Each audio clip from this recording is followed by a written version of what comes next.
Hello friends, स्वागत है आपका आपके अपने चैनल लेट्स स्टडी इंडिया में। हम लोग पढ़ रहे थे लॉ ऑफ केमिकल कॉम्बिनेशंस, जिसमें हम लोगों ने 3 लॉ देख चुका था। पहला लॉ था हमारा लॉ ऑफ डिफिनिट प्रोपोर्शन वाला, मल्टीपल प्रोपोर्शन, और एक हम लोग सबसे स्टार्टिंग में देखे थे कंजर्वेशन ऑफ मास के लॉ को। तो ये 3 लॉज हमारे हो चुके थे। आज हम लोग बात करेंगे एवोगाड्रोस लॉ की और के-लुसेक्स लॉ ऑफ गैसियस वॉल्यूम की। तो आइए दोनों लॉ को आज हम लोग कंप्लीट कर लेते हैं। तो हमारा देखिए जो पहला लॉ है, बात करेंगे हम लोग इसकी। तो इसका नाम है हमारा गे-लुसेक्स लॉ ऑफ गैसियस वॉल्यूम, जहाँ पे क्या लिखा हुआ है गे-लुसेक लॉ केवल, जिसे हम लोग गैसियस वॉल्यूम भी यहाँ पे ऐड कर सकते हैं। इसलिए क्योंकि हमारा ये जो लॉ दिया गया है ये गैसेस के लिए दिया गया है, यानी ऐसी रिएक्शन की यहाँ पे हम लोग बात करेंगे जो कि क्या है, गैसियस रिएक्शन होने वाले हैं। गैसियस रिएक्शन का मतलब होता है जहाँ पे रिएक्टेंट और प्रोडक्ट दोनों ही क्या है, गैसियस स्टेट में एग्जिस्ट करते हैं। तो आइए पहले हम लोग एक एग्जांपल लेते हैं और एग्जांपल के थ्रू चीज़ों को समझते हैं। हमारा देखिए लॉ कहता क्या है, इसके डिफिनीशन की अगर बात की जाए तो अकॉर्डिंग टू दिस लॉ, इस लॉ के हिसाब से अगर हमारे पास क्या होंगे, रिएक्टेंट जो कि क्या है, गैस स्टेट में है, और प्रोडक्ट भी क्या है, उससे जो प्रोडक्ट बन रहे हैं वो भी क्या है, गैसियस ही है। तो अगर इनके वॉल्यूम का रेशियो लिया जाए, या रिएक्टेंट्स के जितने भी गैसेस हैं उनके वॉल्यूम और प्रोडक्ट के वॉल्यूम का अगर रेशियो लिया जाए, सभी के अलग अलग रेशियो को देखा जाए, तो हमारा जो रेशियो आएगा वो क्या होगा, एक सिंपल होल नंबर रेशियो आएगा। तो बस लॉ हमारा यही बताना चाहता है। तो आइए एक एग्जाम्पल के थ्रू इस चीज़ों को हम लोग थोड़ा सा क्लियर करते हैं। जैसे हमारे पास क्या है, कोई केमिकल रिएक्शन है यहाँ पे, जिसमें हम लोग लेते हैं जैसे हाइड्रोजन गैस और मैंने ले लिया ऑक्सीजन गैस, जिसके कॉम्बिनेशन से बन रहा है H2O, जो कि क्या बन रहा है, वेपर के फॉर्म में बन रहा है, यानी ये क्या है, गैसियस फॉर्म में है। तो इनके रिएक्शन से क्या हुआ, एक गैस का ही फॉर्मेशन हुआ, यानी सभी रिएक्टेंट्स के मॉलिक्यूल और प्रोडक्ट के मॉलिक्यूल सभी के सभी क्या है, गैसियस फेज में है। तो अगर रिएक्शन को बैलेंस किया जाए तो यहाँ पे मैं लगा दे रहा हूँ 2, हाइड्रोजन कितना हो गया 4, ऑक्सीजन कितना है 2, इसको भी कर देंगे 2, यहाँ ऑक्सीजन हो गया 2 मॉलिक्यूल, और हाइड्रोजन कितना है 2 तो पहले से ही है, और 2 से मल्टीप्लाई करने के बाद कितना हो गया 4 हो गया। ये रिएक्शन हो गया हमारा बैलेंस केमिकल इक्वेशन। अब इस बैलेंस केमिकल इक्वेशन में अगर मैं सभी गैसेस के वॉल्यूम को लिखूँ यहाँ पे, तो यहाँ पे देखिए इसके वॉल्यूम को अगर मैं ले लूँ, मान लेते हैं इसका वॉल्यूम कितना है 200 ml, ये अपने से हमें ले लेना है कुछ भी। ये हमारा क्या है 200 ml, अगर मैंने वाटर ले लिया, हाइड्रोजन गैस ले लिया, तो ये कितना है, पहले ध्यान देना, ये कितना है 2 मोल H2, और इसका वॉल्यूम कितना हो गया 200 ml। और इसके ठीक है, अगर इसके साथ इसको देखा जाए ऑक्सीजन को, तो ये कितना है 2 मोल, और ये ऑक्सीजन कितना है 1 मोल है, और 2 मोल का वॉल्यूम कितना है 200 ml, तो 1 मोल का वॉल्यूम कितना होगा 100 ml। ठीक, हमें क्या करना है, मोल को देखना है और उसी के अकॉर्डिंग हमें वॉल्यूम लेना है। तो पहला वाला वॉल्यूम तो हम लोग ऐसे ही ले लेंगे कुछ भी, लेकिन हमको जो सेकंड वॉल्यूम लेना है, अगर ये इसका डबल होता तो इसके डबल लेते, ये इसका हाफ है तो इसके मैंने क्या किया, हाफ ले लिया। अगर बात करेंगे H2O के वॉल्यूम की, तो H2O भी कितना है 2 मोल, तो यहाँ पे 2 मोल का वॉल्यूम कितना है 200 ml, तो यहाँ भी 2 मोल का वॉल्यूम कितना होगा 200 ml। अब हमें ठीक कंजर्वेशन ऑफ मास, जैसे मास को जैसे ऐड कर रहे थे वैसे वॉल्यूम को ऐड नहीं करना है, ये हमें ध्यान देके चलना है। क्योंकि जब भी हम लोग क्या करते हैं, 2 गैसेस को मिलाते हैं, तो ऐसा नहीं है कि उसका वॉल्यूम बहुत ज़्यादा बढ़ जाएगा।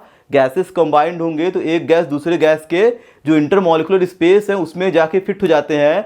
जरूरी नहीं है कि वॉल्यूम क्या हो, वो इंक्रीज कर जाए। तो वॉल्यूम हमें जब भी लिखना है तो वो मोल को देखकर लिखना है हमें, ऐसा नहीं कि इन दोनों के वॉल्यूम का ऐड करके इसका वॉल्यूम मैं लिख दूं, वो मास में होता है वॉल्यूम में, ऐसा कंडीशन नहीं है। तो अगर इसका 2 मोल है 200, तो इसके भी 2 मोल का कितना होगा 200। अगर इसका 1 मोल है तो इसका क्या हो जाएगा, ये हाफ हो जाएगा। तो अब बात करते हैं इसके वॉल्यूम रेशियो की। तो यहाँ पे अगर मैं रेशियो लिखूँ वॉल्यूम का, तो वॉल्यूम के रेशियो की अगर बात की जाए तो यहाँ पर हम लोग देख सकते हैं ये 200 ml हो गया H2, 100 ml हो गया ऑक्सीजन, और 200 ml हो गया वाटर।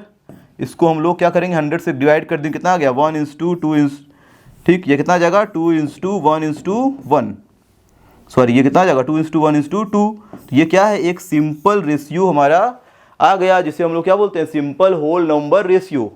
तो गैसेस के लिए वॉल्यूम का रेशियो हमेशा क्या होता है, सिंपल होल नंबर में होता है। तो इस लॉ के अकॉर्डिंग हमें यही चीज़ क्या है, केवल समझना है। तो इस चीज़ को कर लीजिए नोट।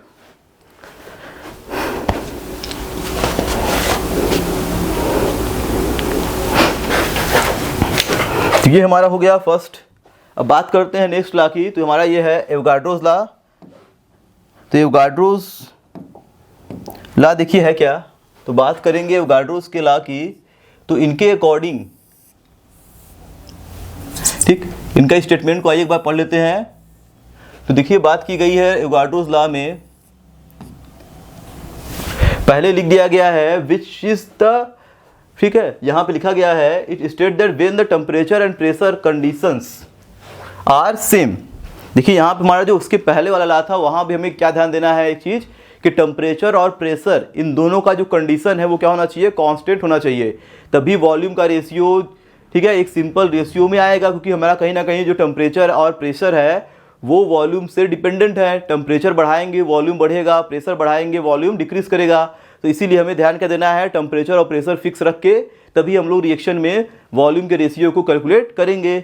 और इस लॉ में पहले हमें याद ध्यान देना है कि टेम्परेचर और प्रेशर कंडीशन क्या होना चाहिए, फिक्स होना चाहिए। तो कहीं ना कहीं ये लॉ भी क्या है, गैसेस के लिए ही दिया गया है। तो अकॉर्डिंग टू दिस लॉ अगर हम लोग बात करेंगे कि अगर टेम्परेचर और प्रेशर की कंडीशन को फिक्स कर दिया जाए तो डिफरेंट गैसेस जिसकी वॉल्यूम सेम है, ठीक है, अलग अलग गैसेस जिसकी क्या है वॉल्यूम सेम है, उसमें नंबर ऑफ पार्टिकल क्या होंगे, सेम होंगे। तो इस लॉ के according equal volume of gases contain equal number of particles, ठीक, at a fix temperature and pressure. तो ये लॉ हमारा यही बताना चाहता है। तो आइए एग्जांपल लेते हैं और चीज़ों को थोड़ा सा और समझ लेते हैं।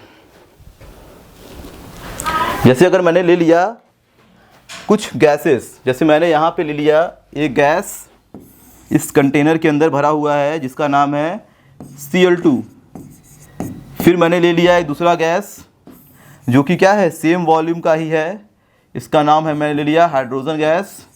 कोई भी ले सकते हैं, कोई दिक्कत नहीं है, बस वॉल्यूम से होना चाहिए। अगर और मैंने क्या ले लिया, एक ले लिया हीलियम गैस जिसका भी क्या है वॉल्यूम सेम है। अगर मैं वॉल्यूम की बात करूं तो मान लेते हैं इसका वॉल्यूम है V1 और इसका वॉल्यूम है V2 और इसका वॉल्यूम है V3। और यहाँ पे कंडीशन क्या देना है, V1 equal to V2 equal to V3, तीनों के तीनों वॉल्यूम क्या होने चाहिए, इक्वल होने चाहिए। और दूसरी चीज़ at constant temperature and pressure. तो ये दो चीज़ हमें ध्यान देना है कि वॉल्यूम अगर सेम होगा, टेम्परेचर प्रेशर कांस्टेंट होगा। तो अब बात करते हैं गैसेस में कौन से हमारे रूल्स अप्लाई करने हैं। तो यहाँ पे अगर हमारे पास गैसेस इसके अंदर भरे हैं तो वॉल्यूम क्या है, सेम है तीनों के। तो अगर इसके अंदर क्या होंगे, क्लोरीन गैस है तो क्लोरीन के होंगे ढेर सारे मॉलिक्यूल्स। तो मैं यहाँ पे कुछ मॉलिक्यूल को इस तरह से ड्रा कर दे रहा हूँ। इसके अंदर क्या है, क्लोरीन के कुछ मॉलिक्यूल्स हैं। इस वाले गैस में हाइड्रोजन से बना हुआ है तो इसके अंदर क्या होगा, हाइड्रोजन के ढेर सारे मॉलिक्यूल्स प्रेजेंट होंगे। इसके अंदर क्या होंगे, हाइड्रोजन के मॉलिक्यूल होंगे। हीलियम क्या होता है, वो एटॉमिक फॉर्म में एग्जिस्ट करता है।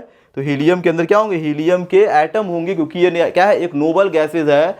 ये एक नोबल गैस है। नोबल गैस मॉलिक्यूलर फॉर्म में एग्जिस्ट नहीं करता है जनरली, तो ये क्या होगा, एटम के फॉर्म में ही होगा। तो इसके अंदर क्या होंगे, हीलियम के कई सारे एटम यहाँ पे होंगे। तो इस लॉ के अकॉर्डिंग क्या है कि गैसेस तो अलग अलग हैं, वॉल्यूम क्या है, तीनों का सेम है, और टेम्परेचर प्रेशर को मैंने कर दिया कांस्टेंट। तो अब इस लॉ के अकॉर्डिंग क्या होगा कि equal volume of gases contain equal number of particle. तो अगर मैं तीनों में अगर नंबर ऑफ पार्टिकल की बात करूं तो नंबर ऑफ पार्टिकल हमेशा तीनों गैसेस के लिए सेम होंगे। तो ये ही हमारा क्या है, लॉ है। तो यहाँ पे हम लोग देख सकते हैं मैंने जो पार्टिकल्स यहाँ बनाया है, 1 2 3 4 5 6 पार्टिकल तो होंगे नहीं, ढेर सारे पार्टिकल्स होंगे, उतना तो हम लोग बनाएंगे नहीं। तो अगर मान लेते हैं यहाँ पे देख रहे हैं 6 पार्टिकल इसमें भी, 6 इसमें भी, और इसमें भी 6 पार्टिकल्स ही हैं। पार्टिकल का मतलब क्या होता है, वो एटम भी हो सकते हैं, मॉलिक्यूल भी हो सकते हैं। तो गैस का, ठीक है, पार्टिकल कैसा है, तो ये मॉलिक्यूलर है, ये मॉलिक्यूल के फॉर्म में रहता है क्लोरीन। तो इसके पार्टिकल क्या होंगे, क्लोरीन के मॉलिक्यूल्स होंगे। इसके पार्टिकल क्या होंगे, हाइड्रोजन के मॉलिक्यूल होंगे। इसके भी क्या होंगे, उतने ही पार्टिकल होंगे, लेकिन पार्टिकल सारे क्या होंगे, एटम के फॉर्म में होंगे। तो इक्वल पार्टिकल तीनों में हम लोग यहाँ पे देख सकते हैं। तो वॉल्यूम इक्वल होंगे अगर गैसेस के, तो नंबर ऑफ पार्टिकल भी क्या होते हैं, सेम होते हैं। यही हमारे पास एवोगाड्रो ने ये लॉ दिया गया है। और कंडीशन क्या है कि टेम्परेचर और प्रेशर यहाँ पे फिक्स होना चाहिए। तो इस चीज़ को कर लीजिए नोट।